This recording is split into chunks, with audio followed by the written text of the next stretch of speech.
Welcome to Sameera kitchen recipe. మీరందరూ బాగున్నారని మనస్ఫూర్తి కోరుకున్నాం. మన ఛానల్ ఎవరైనా ఫస్ట్ వాడుతూ ప్లీజ్ సబ్స్క్రైబ్ చేయండి. ఈరోజు నేను మిఠాఖానా చేయబోతున్నా అండి. ఈ మంగళవారం ఫేమస్ అండి మిఠా. ఎందుకు ఫేమస్ అంటే ఈ మంగళవారం అయితే ఏమైనా కోరికలు ఉంటే మొక్కుకుని ఆ మొక్కులన్నీ తీరినాక ఇలా మిఠాఖానా చేసి మనం అందరం సందులలో పంచుకుంటామండి. చాలా ఫేమస్ అండి ఈ మంగళవారం అనేది. ఎవరికైనా ఏమైనా కావాలంటే ముడుపులు కట్టుకుంటారండి. ఆ ముడుపులన్నీ తీరినాక ఇలా ఆఖరి ఆ వారంలో ఇలా చేసుకుంటామండి. ఇవన్నీ 11 వారాలు ఉంటాయండి. ఒక్కొక్క వారంకి ఇలా బింజాలు చదువుకొని మొక్కుకున్నాక మళ్ళా 11వ వారం లాస్ట్ వారంలో ఇలా మనం తీపన్నం చేస్తామండి. ఒక్కొక్క వారంకి మనము డబ్బులు తీసి పెట్టాలి, లేకుంటే చక్కెర అయినా తీసి పెట్టాలి, బియ్యం అయినా తీసి పెట్టాలి, యావైనా తీసుకొచ్చండి. నేనైతే డబ్బులు తీసి పక్కన పెట్టినానండి. డబ్బులు పెట్టినాక 11 వారాలు అయినాక ఇలా మనము ఆ డబ్బులతో సరుకులు తెచ్చుకొని ఇవన్నీ తెచ్చుకొని స్వీట్ అన్నం చేసి సదింపులు పెట్టి అందరికి పంచుకుంటామండి. రైస్ అయినాక కొంచెం మీడియం చేసి మనం కుక్ చేసుకున్నాక కింద బొగన పెట్టుకుని పైనుంచి జల్లెడ పెట్టుకుని వాటర్ అంతా కారిపోవాలండి. ఈ వాటర్తో మనకు అవసరం లే. ఇదే బొగన మనం కొంచెం మళ్ళీ పెట్టుకోవాలండి. తాలింపు పెట్టుకుని ఇప్పుడైతే ఇదే బొగన పెట్టుకుంటున్నాను. గ్యాస్ అయితే ఎప్పటికైనా మన సిమ్లో పెట్టుకోవాలండి. మన తాలింపు వేసేటప్పుడు మన తాలింపు అనేది కాలిపోతుంది. నెయ్యి వేసుకోవాలండి. మీరు ఎక్కువ వేసుకోవచ్చు, తక్కువ వేసుకుని నేను మీడియం సైజ్ నెయ్యి వేసుకుంటున్నాను. కొంచెం నెయ్యి మనకు హీట్ అయినాక కాజు బాదం ఇవన్నీ కట్ చేసుకున్నానండి.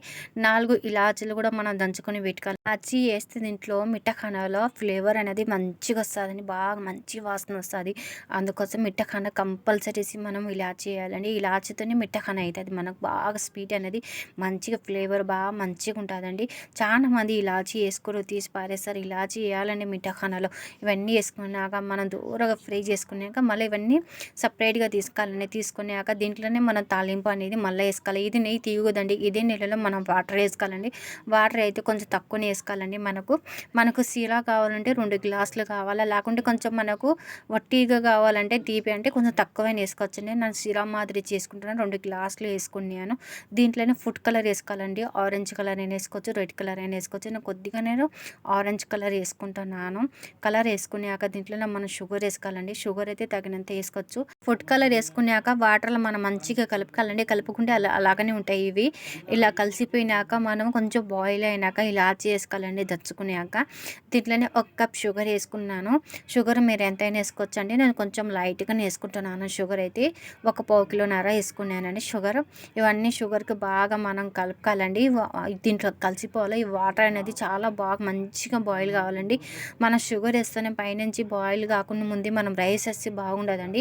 ఇలా మనం షుగర్ వేసుకున్నాక ఒక పాకం మాదిరి బాగా చిక్కగా రావాలండి. ఇలా కలుపుకున్నాక చూడండి వాళ్ళ చిక్కగా బాగా వస్తుంది. బాయిల్ కూడా అవుతున్నాయి వాటర్ అనేది.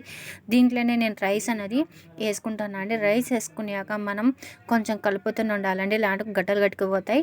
చూడండి రైస్ అనేది మంచిగా ఇలా కలుపుకున్నాక కొంచెం మన సిమ్లో పెట్టుకున్నాక మూత పెట్టి కొంచెం దమ్ చేసుకోవాలండి. కొంచెం సిరా ఉంటే చాలా బాగుంటుంది రైస్ అనేది మిఠాఖానా. చూడండి ఇలా కుక్ అయిపోయినప్పుడు దీంట్లో కాజు బాదం ఫ్రై చేసుకుని పైనుంచి వేసుకోవాలండి. కాజు బాదం వేసుకున్నాక దమ్ అయినాక ఒక పెద్ద ప్లేట్ తీసుకొని ఎక్కడైనా సదింపులు చేసుకున్నాక మా సందులలో అందరికీ పంచి వచ్చినాక మేము తింటామండి. చాలా మంగళవారం ఫేమస్ అండి. మీరేమంటారో కామెంట్లో చెప్పండి. మా మిఠాఖానా మీకు నచ్చినట్లయితే లైక్ చేయండి, షేర్ చేయండి, సబ్స్క్రైబ్ చేయండి.